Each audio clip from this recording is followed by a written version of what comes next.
My favorite driver was the Wilson Staff D100 Superlight.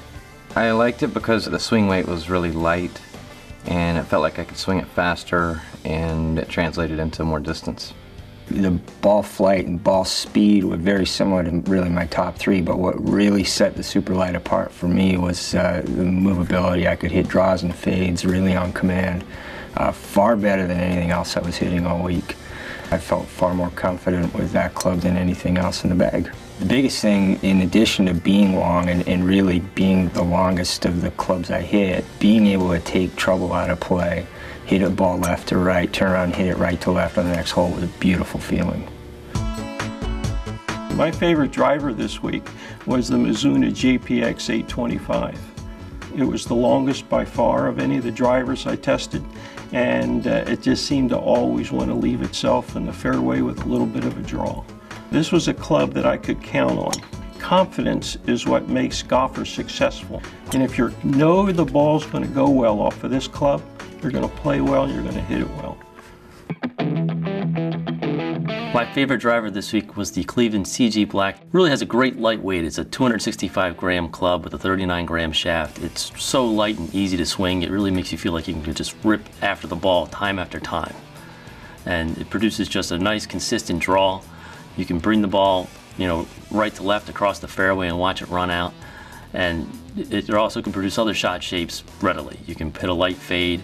You can do so many things with this, but I think that an improving player could also get a lot of relief on bad shots and still find a lot of consistency even when they're not swinging their best. I found that I hit it very, very well. I'm not a really long driver, so I need to hit it very straight, and I hit that one straighter than I did any of the others this year, and I hit it as far as I did the others also. It is 5 to 10 yards longer than anything I hit all week long, and because of the way that they did the shaft on the launch monitors, I got 5 miles an hour more club head speed than with any other driver. It was amazing. I can hit the ball with this club as far as I could with my older clubs, maybe 10 years ago. So it's a good deal. It just felt great. It's a little lighter than a lot of the drivers that we hit in that max game improvement area. It kept my swing speed up and it just swung through the ball really pure. My favorite driver for the week was the Callaway X Hot. To me, it was just a perfect mix of distance and forgiveness. I was able to control the ball, and it helped me to do away with some of my slices to keep me where the ball didn't go out of bounds or in the water, but also was able to get the length that I need. As I'm getting older, I'm not hitting it as far, but this will buy me some distance. But you feel the explosiveness off of the face, so you know you're getting the distance. The X Hot was just a beast of a driver, super long. It's always nice to be the longest driver in your group, hole after hole after hole, and that's what I got with the X Hot. The feel was amazing. There was zero vibration or feedback in the handle, even if you hit it on the toe or hit it in the heel.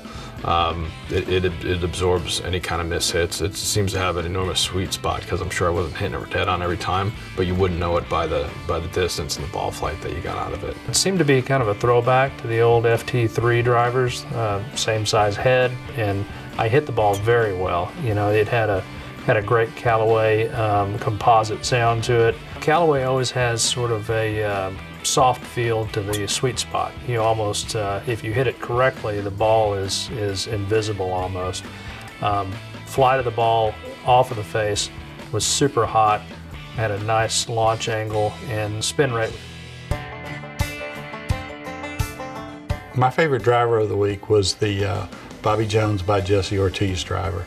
It was long, it was consistent, it was straight. The feel was just fine. It was responsive. You could get a little bit of feedback into your hands. I think that's always important. But it was loud. Boy, it sounded like somebody was ringing the dinner bell whenever you hit the golf ball. But you can get past that in a big hurry when you're hitting them 20 yards farther than you normally do.